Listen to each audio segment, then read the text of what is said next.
Dit is de podcast van Omroep Friesland. Noordewien. Met Willem de Vries. Kom verder.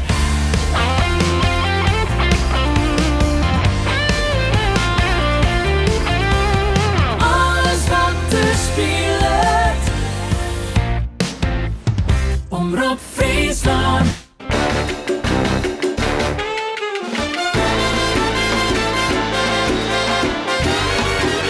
Dit is Noordewien.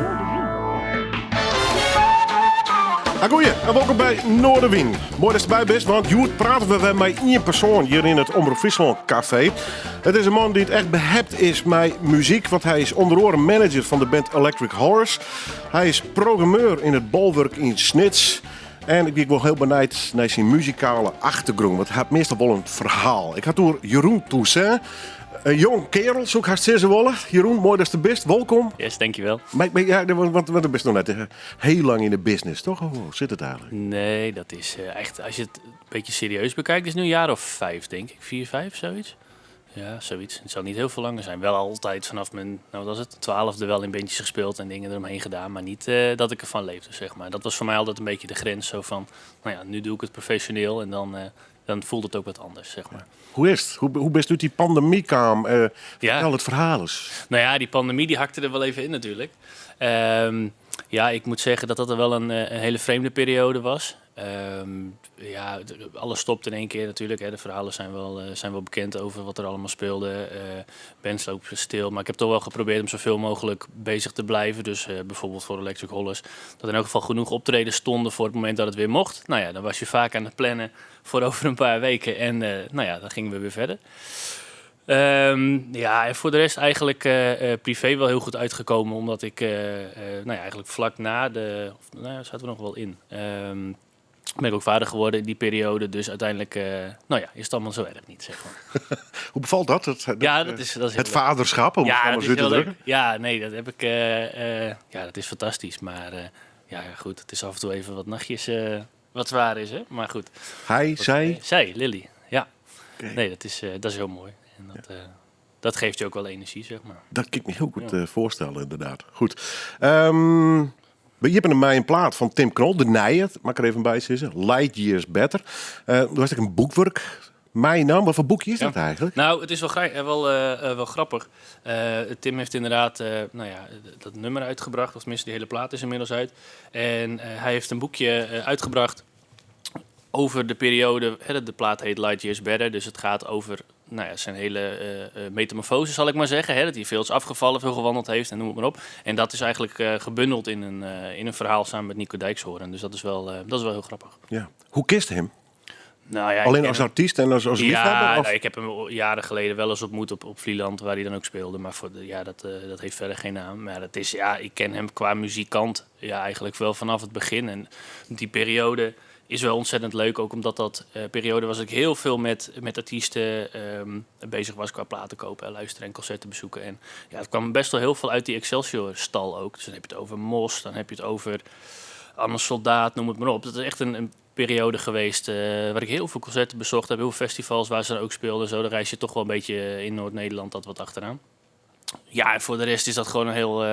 de muziek spreekt me gewoon nog steeds ontzettend aan. En nou ja, dat hoor je in dit nummer. Ja, het verhaal van hem. Ja. Hij heeft het ook al een paar keer verteld. En dat snap ik ook, want die hele plaats zit in het ramp van eigenlijk zijn metamorfose, om het zo maar zo te drukken. Nou, wie een man die behoorlijk aan de drank ziet en op zijn worst een dikke kop ervan krijgen. Ja. Hij heeft zijn leven omgooid. Ja. Ik naar een waskou van de dokter trouwens. Intrigeert zijn verhaal die dan? Of is het toch wel puur de muziek en nou ja, leuk dat hij dat Sardinië had? Of rekkert het die op een gekke manier ook wel? Ja, het is niet zo dat ik me er echt zelf mee associeer. Want ik bedoel, ik heb zelf een hele andere levensstijl dan wat hij deed. Ik heb ook wel periodes gehad dat het natuurlijk wat anders was. Maar nee, wat dat betreft is het wel iets wat meer omdat het de muzikant is die je wel jaren volgt. Dat je denkt van, hé, dat is wel interessant te zien wat er dan om hem heen gebeurt, zeg maar. Vind je hem goed? Ik vind het wel een hele goede muzikant, absoluut. Ja. Ja. Waarom? Kun je dat uitlezen? Ja, het heeft een hele aparte zangstem natuurlijk. En dat sprak mij vanaf het begin wel aan. Het is niet een standaard singer-songwriter die wat nerdy het, noem het maar zo te zeggen. En gewoon een steengoede band altijd om zich heen gehad met Anne Soldaat erin. En hij heeft natuurlijk verschillende bezettingen gehad waarin die speelde. Hij speelt nu weer met een nieuwe band. Hij heeft natuurlijk ook veel dingen gedaan met Bluegrass Boogeyman. Hij heeft natuurlijk een band gehad waar, wat ik zei, Anne Soldaat in zat. En wat was dat? Matthijs van Duivenbode zat daar natuurlijk ook in. Die later bij Douwe Bob speelde. Ook, Ja, en ik zeg bij de credits in ieder geval dat die Matthijs intussen bij mij helemaal ja, dat zag ik ook wat. Ja, ik heb het boek nog niet helemaal gelezen. Dus misschien staat het daar nog verder in. Ik ga me er nog net even verdiepen, maar het voelt me op bij de credits in ieder geval dat... want Douwe Bob had toen de hele band eruit geschopt. Intussen, de band heeft hem eruit geschopt, min of meer. Hè? Oké. Ja, het was meer... Tenminste, als ik het verhaal mag geloven, is het zo dat... Douwe Bob heeft op een gegeven moment met die vaccinatiepaspoorten heeft hij gezegd van we doen er wat, dat doe ik niet. En, ja, dat weer wat gedoe. Die had toen is hij zijn nog hele band spelen. opgestapt volgens mij. Ja. Oké, ja. Hij heeft maar die Matthijs wie de verse screwer hier met Tim In Knol. het begin, ja zeker. Ja. Heel toevallig ga ik Douwe Bob hier in de beginperiode met die Matthijs begonnen. Ja, wie natuurlijk. de hoe stapt, Ja. dus dat ik wel grappig. Maar dat beste singer-songwriter. Ja, en daar heb ik nog opnames van. Ik heb het op YouTube zien trouwens. Ja. Maar goed, ik denk dat Matthijs wel een beetje back to the roots is, blijkbaar. Ja, nou, ik volg hem toevallig dan op Instagram. En ik zie wel dat hij veel met dat label van Ilse de Lange bezig is, als ik het goed heb gezien. En hij is dus wat meer op het schrijven aan het richten, in plaats van echt het op het podium spelen. Talentvolle jongen, ongelooflijk. Absoluut. Zeer fanatiek. Qua songwriting wel een van de betere in Nederland, denk ik. Ja, we hadden al muziek. Ja. Is het 24/7? Ja, dat is nog heid, hè? Dus dat meestal verhoor je dan de dat accenten verandert wel wat, hè? wat. Ja, dat klopt. Nee, het is niet zo. Kijk, in principe muziek is op de eerste plaats natuurlijk ook gewoon mijn werk. Dus ik ben daar al heel veel mee bezig op een dag. Maar ik neem maar als hobbyist erin rollen, denk ik. hè? Precies, ja, absoluut. Ja, als je helemaal terug wil naar het begin, is het eigenlijk zo dat ik altijd in gewoon wat punkbandjes en coverbandjes speelde, wat eigenlijk geen naam mag hebben, zoals ik het nu zie, zeg maar. En ook helemaal geen kwalitatief hoogstaande muzikant, maar ik vond het vooral heel leuk om te doen. En dat was voor mij altijd het belangrijkste.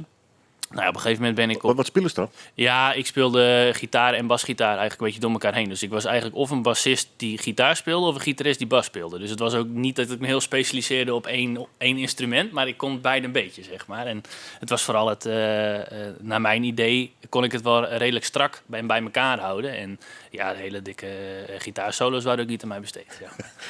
Ach, aldoende leert men, maar dat was net zeker. niet. Dat is meer de organisatiekant. Ja, die kant die is wel heel duidelijk gekomen op een gegeven moment, hoor. Dat is, ik heb op een gegeven moment ook een half jaar op D-Drive gezeten als artiest muziek, bij een artiest muziekopleiding. Ja, en toen merkte ik eigenlijk wel heel snel dat dit mijn ding niet was en dat ik meer op de achtergrond wilde. En eigenlijk bijna per toeval, ik ging op een gegeven moment detailhandel doen. Dus dan krijg je wat meer de handelsgeest te pakken. En toen ben ik begonnen met platen verkopen. En op een gegeven moment toen werd ik door mijn vader gevraagd om wat muziek en horeca te regelen in Heeg. Nou ja, dat was het eerste begin en nu ben je hier, zeg maar. In de business, hartstikke mooi. Ja. En dan komt het zomaar heel toevallig. Du bent voor mij, want ik ben old school status worden. Als jongeling, als jonge generatie, uit bij Q65. Ja. Dat mag staan maar even uitlezen. En met name het album begreep ik een beetje. Revolution, wat die enorm oorsprutst. Van het album draaien we de Life I Live. En als het verhaal. Komt goed.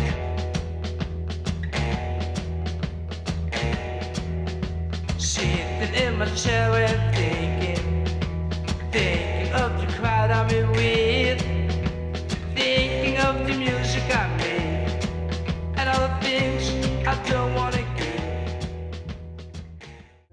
66 zit ik er maar even bij. Doe ik er zelf nog naar hier. Ik zie hoe oud deze plaat is van Q65.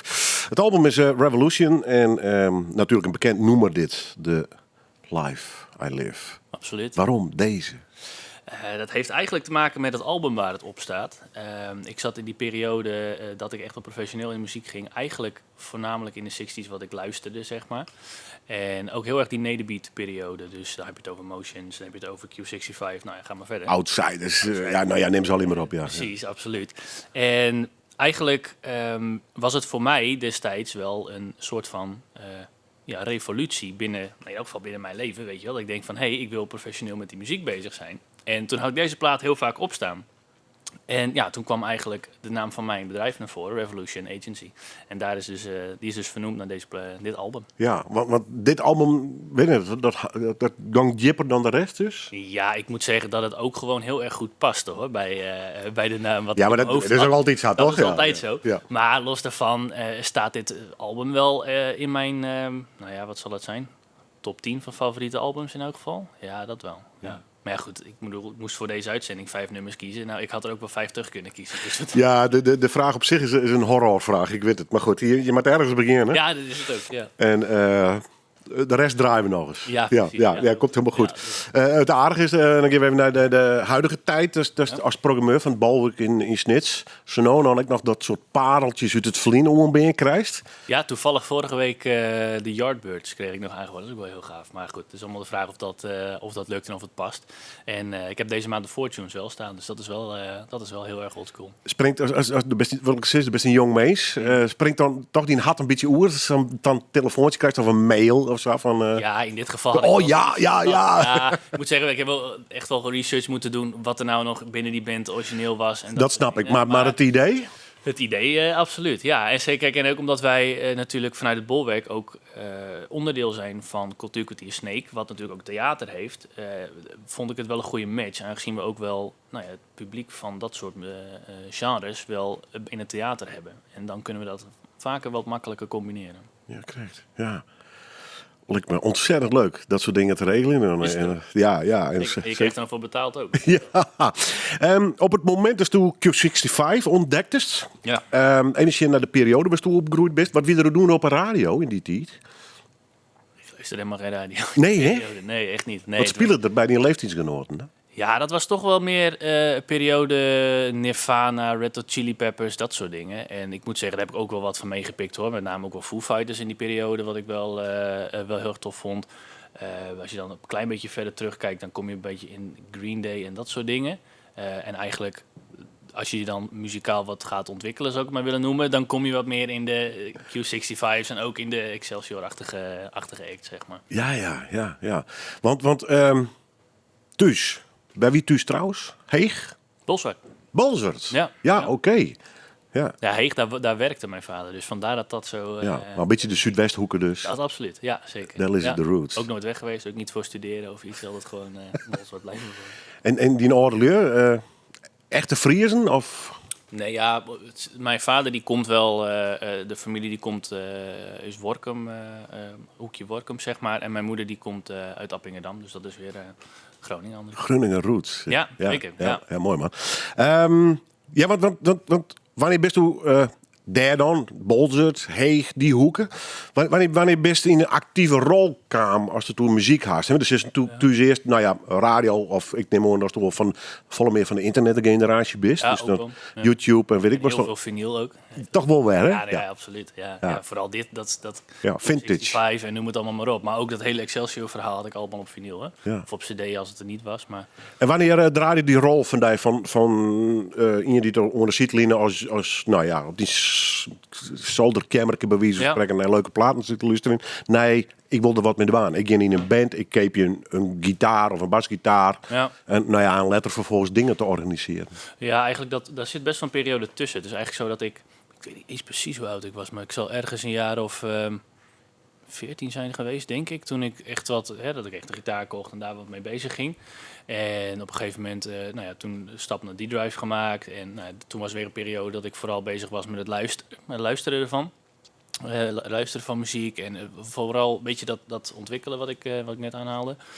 Ja, en voor de rest is het eigenlijk, ik denk een jaar of 17 of zo dat ik was, toen ik wel het gevoel had van nou, ik kan misschien ook wel wat meer die handelskant op. En dat was in eerste instantie als verkoper van tweedehands vinyls, bij heel veel markten gestaan, dat soort dingen. Dus daar komt mijn liefde voor vinyl ook best wel vandaan.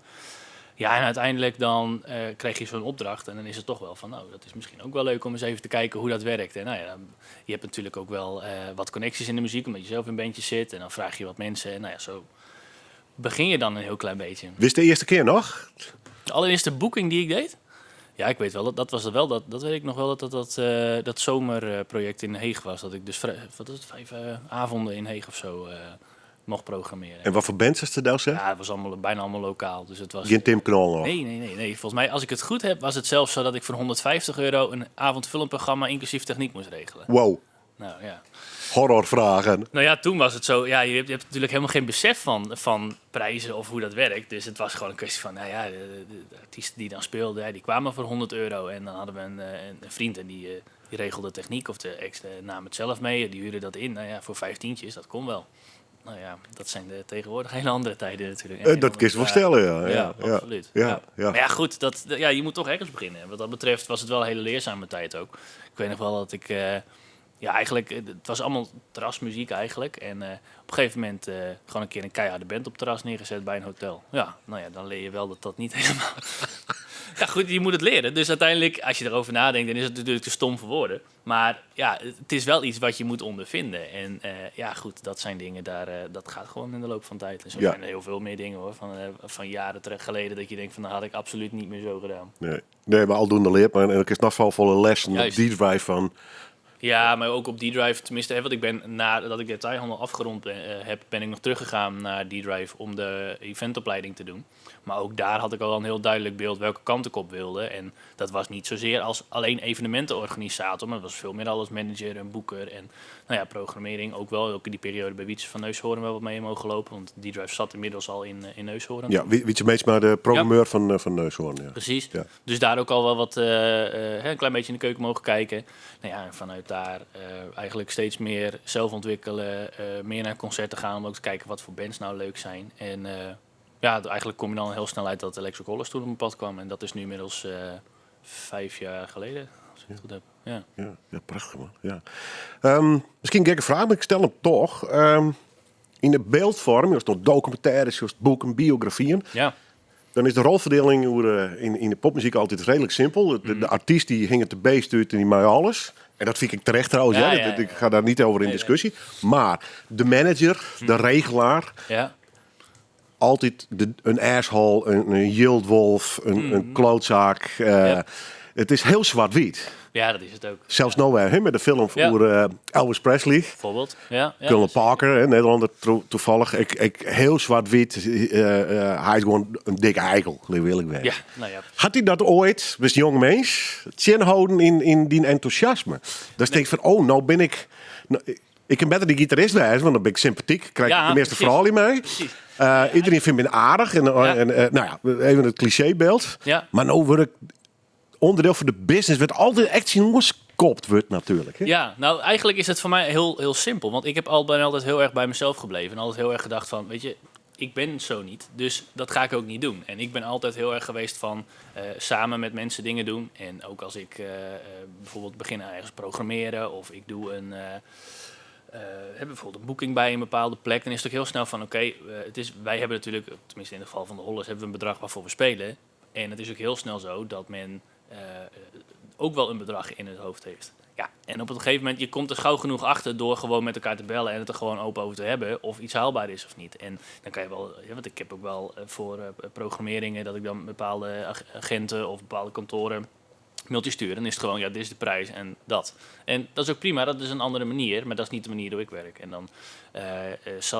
dan loop je ook wel eens tegen de lamp, hoor, dat een act er vandoor gaat of dat je met weet je, dat je gewoon tegen dingen aanloopt waarvan je denkt van, nou, had ik misschien achteraf anders moeten doen waar ik dan uiteindelijk de pineut mee ben. Maar ja, goed, dat zijn dingen, ik heb het liever op die manier dan dat ik uiteindelijk gezien wordt als iemand die waar niet mee te onderhandelen valt en waar je verhalen over hoort. En dan ben ik veel liever degene die gewoon samen met mensen leuke dingen doet. En dat vind ik veel belangrijker. Ja.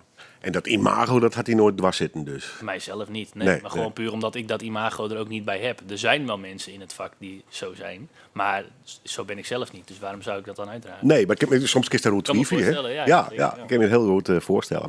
Goed, we gaan weer muziek draaien. Ik ga een live-opname van een collega van mij overigens bij de regionale omroep van Rijnmond. Ja. Het programma bestaat helaas niet meer live uit Lloyd. Oh ja. Maar dan kom ik wel bij de artiest nu die is toen onvrijgast, de Def. Ja. En zij had daar ooit live het nummer Go Lose Yourself spelen. En dat zie je op die lijstje eigenlijk. Ja, klopt. Zullen we aan even vertellen waarom? Draaien we eerst deze prachtige live-opname nogmaals van Live uit Lloyd, de Def.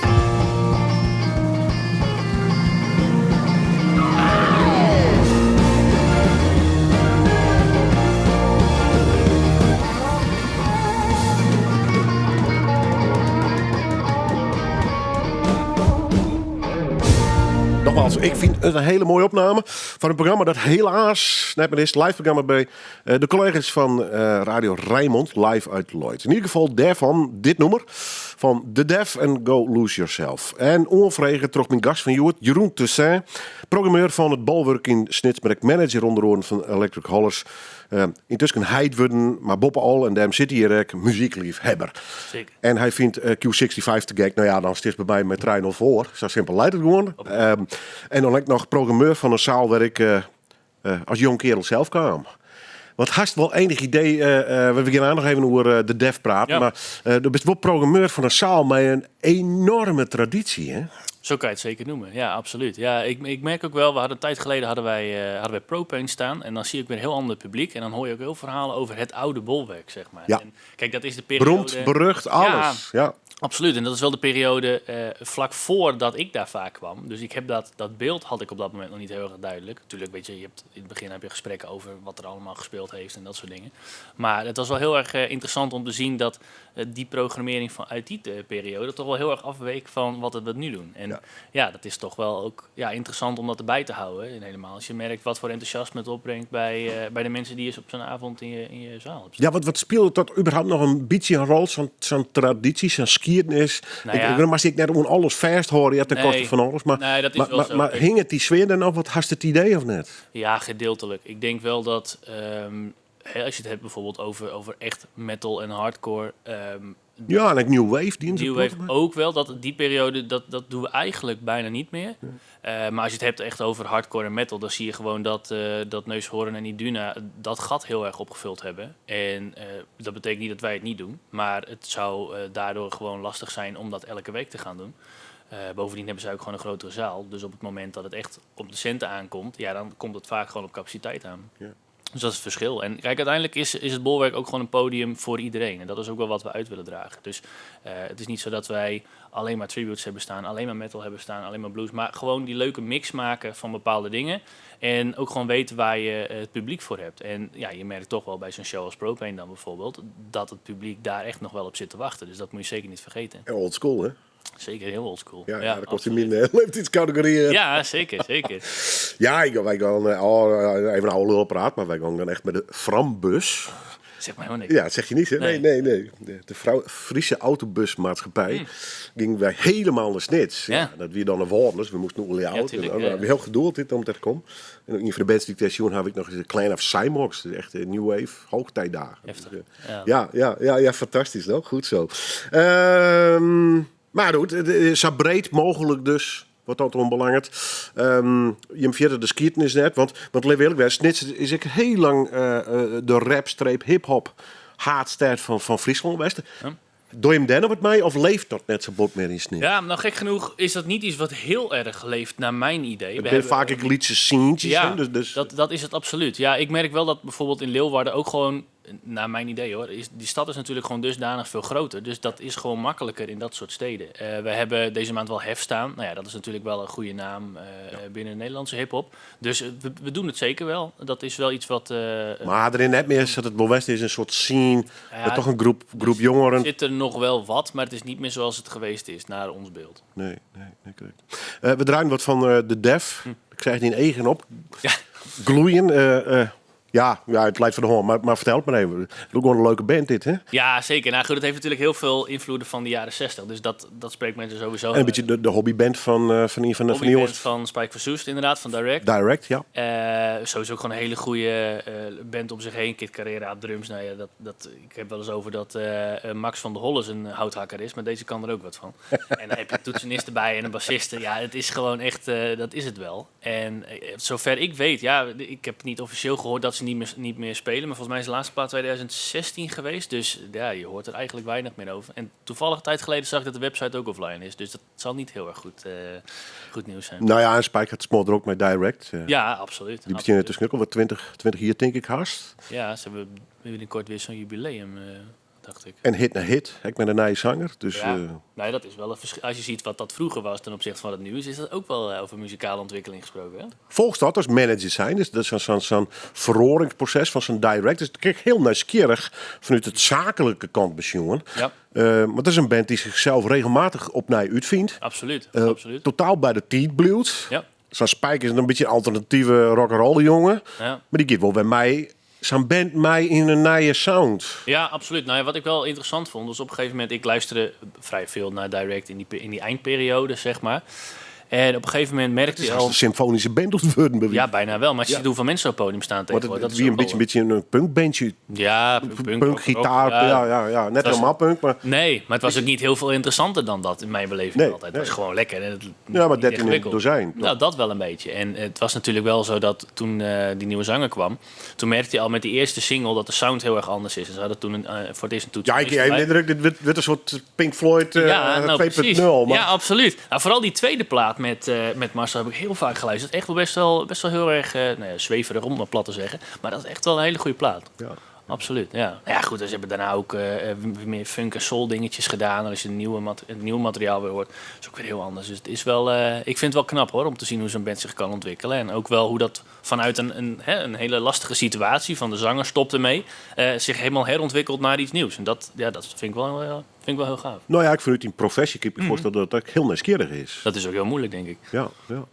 Sowieso als band om jezelf te blijven ontwikkelen. Laat staan dat je ook nog met een bezettingswijziging te maken krijgt. Is direct intussen te grut voor een sale als bolwerk? Ja, zeker wel. Niet Ja. meer haalbaar, hè? Nee, kijk, weet je wat het is? Het bolwerk, we hebben 500 man capaciteit. Dat is voor heel veel bands is dat hartstikke leuk.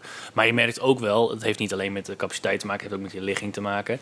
Maar het heeft ook met routing te maken. Bepaalde clubtours, daar zit gewoon geen eens Friesland meer in. Dan gaan ze voor het noorden, pakken ze grote zalen Oosterpoort. Ja. En daar doen ze dan 1000 man. Nou ja, goed, de mensen die vanuit Friesland direct leuk vinden, die gaan dan daar naartoe. En dan doen ze minder shows. Dus dan zul je waarschijnlijk een tour zien met Utrecht, Den Haag en Amsterdam, bij wijze van spreken. En misschien in het geval van Direct nog wel iets meer, want dat is nog wel een band die echt nog wel veel on the road is. Maar die doen gewoon echt alleen de grotere zalen. En dan, dat merk je gewoon in de keuzes van agenten, dat ze dat niet meer doen. Nou ja, dat is dan jammer. Maar ik denk dat elke zaal in Friesland wel dat soort dingen meemaakt in elk geval. Ja, maar ja, goed, de muziekwereld verhoort enorm. Absoluut, ja. Ik al in die tijd, denk ik. Want toen zei ik ren al een aantal jaren mei. Ja. Gaat het snel, de verhorings? Ja, je ziet wel dat de hypes wat sneller gaan. En vooral heel veel bands die kiezen er gewoon niet meer voor. Hè. Om het maar als voorbeeldje, ik noem dit voorbeeld heel vaak omdat ik het met Electric Hollis meemaak.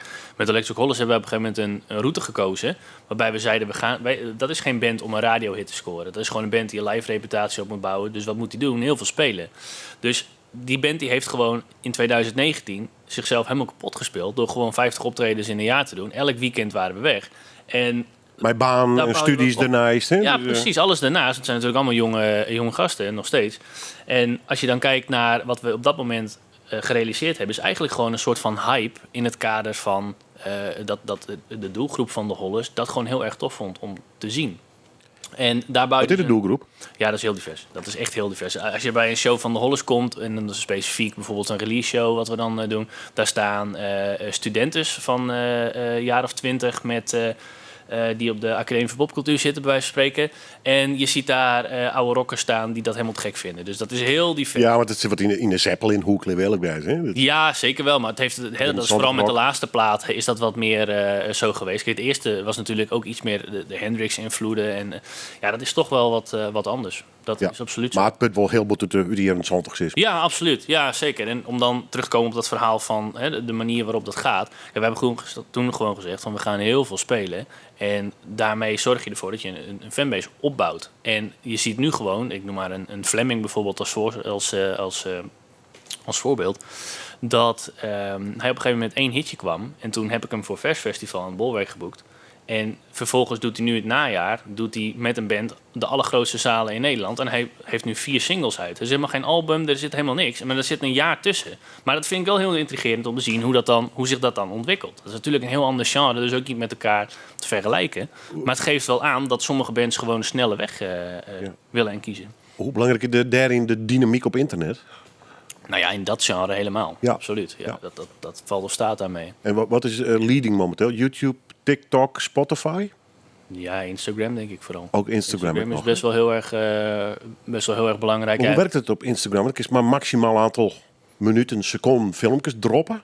Ja, dat kan redelijk lang. Je hebt natuurlijk ook die reels die erachter zitten. Ja. Dus ik kan wel wat langere dingen doen. Maar het is vooral de zichtbaarheid daarop is gewoon heel belangrijk. Ja, dat is het heel belangrijk voor dat soort groepen dus. Dat absoluut. Maar dat is eigenlijk bij elke groep is dat zo hoor. Dat, met Electric Hollis zijn we er ook druk mee bezig om gewoon. Ja, maar ik kan me dan wel voorstellen dat Electric Hollis, we hebben gebaat binnen bij bijvoorbeeld een lang concert op YouTube of zo. Ja, Of absoluut. zoek dat verkeerd. Ja, zeker. Nee, dat is ook Die zo. hebben vaak wat langere nummers. Klopt, Daar mag je ja. voor zitten gaan. Ja, zeker. En dat linken we ook wel vaak dan door bijvoorbeeld. Hè. We hebben toen bij, wat was dat, 2021, toen hebben we die live sessie gedaan bij jou in de Harmonie. Ja, dat is er wel iets wat we dan vanuit Instagram doorlinken naar YouTube, zodat men wel die hele sessie van Ja, die kwartier. want ik kan me voorstellen, de rapper die de echte Ja. jeugd spreekt, dat die volle meer het snelle werk bij TikTok en bij Instagram pakt, Ja, of net? absoluut. Of zit zo'n soort te zwart-wit?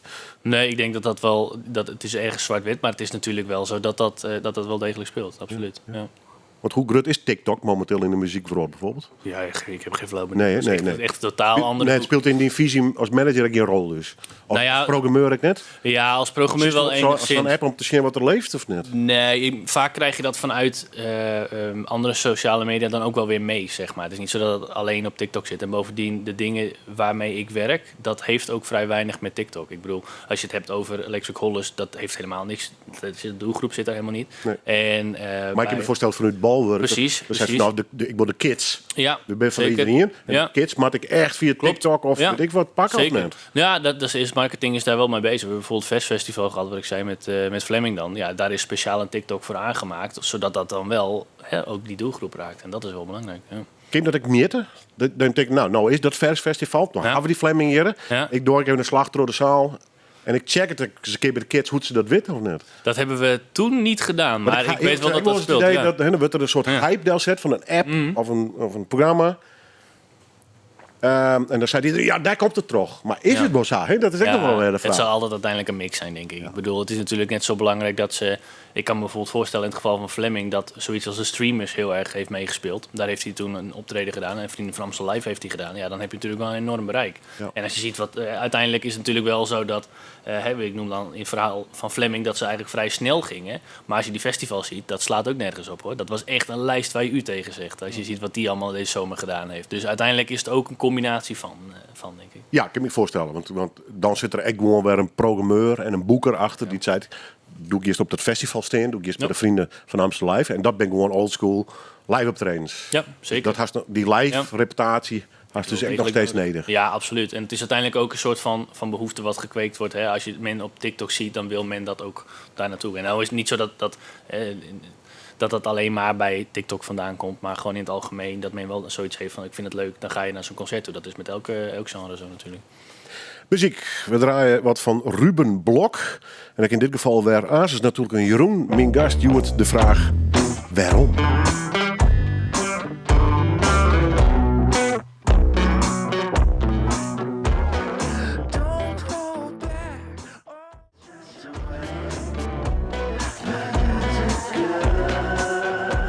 Dit krijg je noemen, weet je, elk 2 minuten 50 denken, wanneer komt de explosie? Wanneer komt de finale? En die komt juist net. En dat vind ik zo spannend om dit nummer van Ruben Blok.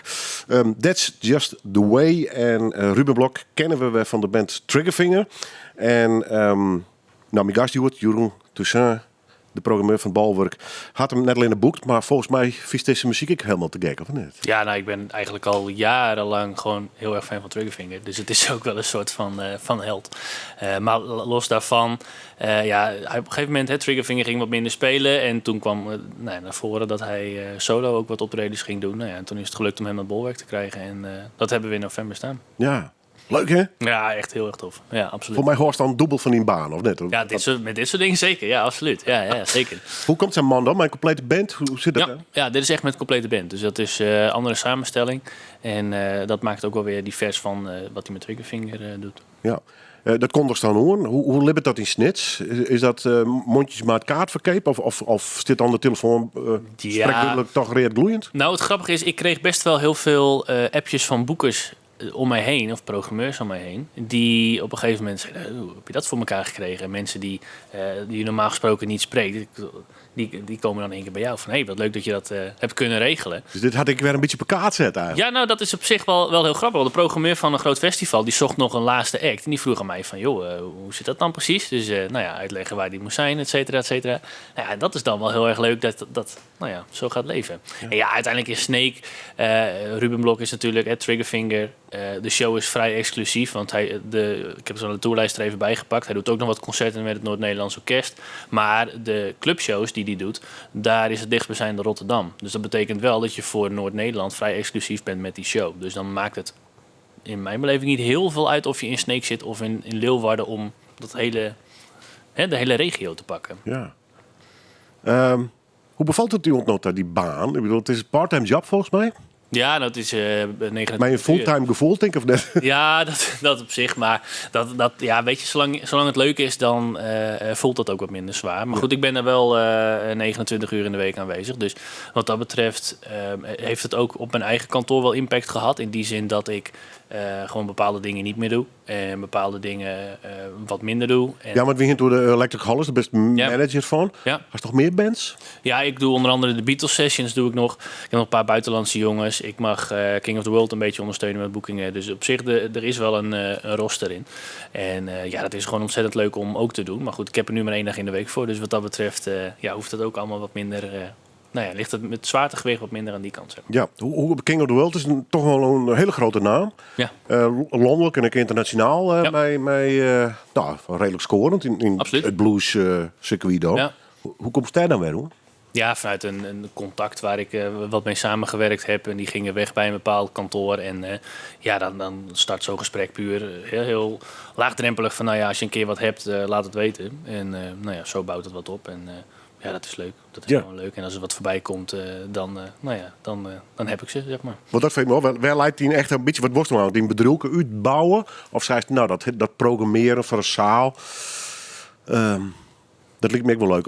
Of denk je dat dit gewoon wel een goede combinatie blijven kan? Ja, ik denk dat deze combinatie wel heel goed is. Ook omdat ik vanuit mijn eigen kantoor op een gegeven moment wel het gevoel had van... oké, ik wil wel een stap verder zetten. Je hebt het bij bepaalde evenementen, dan heb je wel zoiets van... oké, dit is niet alles wat ik wil doen. Ik wil graag met grotere kantoren aan de slag om dingen samen te kunnen doen, noem het maar op. Ja, op een gegeven moment kwam die factuur bij het bolwerk en dat lukte. Ja, en vervolgens is het eigenlijk een kwestie van wat kleinere dingen aan de kant schuiven... zodat je wat meer ruimte krijgt om het bolwerk goed te kunnen doen. En daar ligt ook echt het belangrijkste punt in de week. En daar ligt ook de meeste prioriteit. Dingen die ik dan daarnaast kan doen... dat zijn dan voornamelijk de boekingen die ik dan zelf nog heb staan. Dus de combinatie die spreekt me ook wel heel erg aan. Bo, is het nog helemaal los, ver, het seizoen? Hoe zit het eigenlijk? Ja, vrijdag starten we weer met ABBA Rocks. Dus dan vanaf dat moment is het weer up and running. Dus alvast de tribute band. Nee, dit is kijk, op zich het is een tribute, maar het is ook weer geen tribute. Oh. Aangezien het zeg maar een concert is wat de ABBA-nummers worden natuurlijk gespeeld. Dus het is een cover, maar het is wel echt in een rockjasje. Dus het is niet een standaard, die hebben we volgend jaar ook wel staan, maar het is niet een standaard ABBA-tribute. Zo. Wat komt er verder nou? De Fortunes, hier is het kloer. Fortunes, ja, zeker. Dat met een rollator op, toch? Volgens mij. Ik denk het. Nee, ik zit met groot respect. Wat is daar van zo'n band naar hoe trouwens? Nou, het grappige is dus, als je naar de originele bezetting kijkt, is iedereen helaas al overleden. Ja, ik dacht, er is nog in, maar ze zijn er al in. Nee, daar hadden we het toen ook over. Het is zeg maar zo dat het, hoe moet ik dat zeggen? Na verloop van tijd zijn zeg maar de bandleden allemaal een keer vervangen. Maar het is wel zo dat, volgens mij is het twee bandleden die zaten nog in de bezetting van begin jaren 70, als ik het goed heb. Ja, een beetje de blinders verhaal. Dat verhaal, ja. De eerste generatie dood, tweede generatie dood en de derde, maar ze halen je nog een link. Ja, precies. Ja. Wat kunnen we meer verwachten van het bolwerk het komende seizoen? Ja, een heleboel. Wat ik zei, podium voor iedereen. Dus het is zowel Hef, waar we het over hadden, de Fortunes, maar ook dingen als Mark Fogo. Old school, trouwens. Old school, absoluut. Ignite komt bijvoorbeeld nog. Show die nu al is uitverkocht is Drukwerk. Dus dat is ook weer dat ging heel snel. We hebben ook nog wat popdingetjes staan als de 3J's. Ernst Jans komt nog. Eigenlijk is het een heel divers programma. En daarbij ook wat leuke tribute acts. Dus Status Quo, noem ze maar op. Ja, en voor de rest nog wat interessante dingen als een drumpraat on tour bijvoorbeeld met Cesar Zuiderwijk. Dus dat is een aardig leuke naam. Ja, en daar maak ik voorheen bij zit Sietse Huisman, Friese drummer. Precies. En zeer bekend in de rest van Nederland overigens. Die doet hartstikke leuke projecten altijd. En een van die projecten die hij zelf doet is Drumpraat. Ja. Die kist ik zien op YouTube overigens. En Noord is die gewoon een drummer en dan vierste de mooi komt. Ze praat over drum. Ja. Maar op een hele specialistische manier, maar wel op een hele leuke manier. Dus, maar dat komt dus bij in de... Ja, zeker. Ja, ik heb het toen met Sietse over gehad. Toen zei ik wel van, een beetje een leuke naam zou wel ja, dan wordt het wel heel erg lied. Dat wordt heel erg specialistisch natuurlijk. En je kan een super technische jazzdrummer uitnodigen, maar dat werkt ook gewoon voor Snake niet. Nee. Dus zoiets als Cesar Zuiderwijk, dat werkt wel. En die kaartverkoop loopt ook vrij aardig, dus dat is hartstikke leuk. En het is ook wel meer dan ook een drumclinic, hè, moet ik er wel bij zeggen. Het is ook wel echt een soort concert waarbij hij dus nummers meedrumt. Dus je zult waarschijnlijk de drumsolo van Radar Love, die zou je ongetwijfeld voorbij horen komen. Iets als dat. Had je het gevoel dat er nog haperingen bij het publiek zitten om naar een concert te gaan, naar een zaal te gaan, naar een jonne te gaan? Meer mensen binnen? Of is de vrees... Coronawijs bedoel je? Ja, ik denk dat wel enigszins meevalt. Ik ben wel benieuwd of dat zich in het najaar weer wat gaat ontwikkelen. Ik hoop wel heel erg dat er geen nieuwe maatregelen weer komen. Maar goed, daar gaan we het niet over hebben. Nee, maar er zit wel een protte vrees. Met name wat ouder publiek. Ja, dat ik het drukwerk en de Fortunes, dus is er wat in oudere doelgroepen. Absoluut. Ja. En daar zit nog wel wat angst, heb ik het idee. Dat is het ook wel. En sowieso, er spelen natuurlijk heel veel dingen momenteel in de wereld met stijgende gasprijzen, noem het maar op. Ja, als men op een gegeven moment keuzes moet maken, dan gaan waarschijnlijk de luxere dingen als avondjes uit. Ja, daar gaat men gewoon minder geld voor uitgeven. Dus dat weet je niet. Maar goed. Ach, elk decennium had ze nu dagen. Maar ik ben er wel heel prot op dit. Ja, zeker. Ja. Heid, programmeur en manager Jeroen Toussaint. Ik bedank je alvast voor die komst. Ik vond het hartstikke leuk om eens even wat verder te praten dan de 2-3 minuten die we normaal gesproken vullen op radio. We hebben nog één plaat gaan. De meest even schaamteloze reclame, meidje. Want volgens mij is dit ook een die geprogrammeerd zit in het balwerk in Snit. Dat klopt. Want we besluiten deze aflevering van Noordwien met 10 Times a Million, When the Lights Go Out. Nou, dan mag je toen even invullen. 19 november in het Bolwerk. En waarom? Maar we het is het gekke band. Ik heb jaren geleden hun een keer gehoord. Dat een kennis van mij die programmeerde ze in Buffalo. En sindsdien die band gaan volgen stonden ze op hetzelfde festival als Electric Hollis. En het is een steengoede rockband, absoluut. Dank u wel. Alsjeblieft.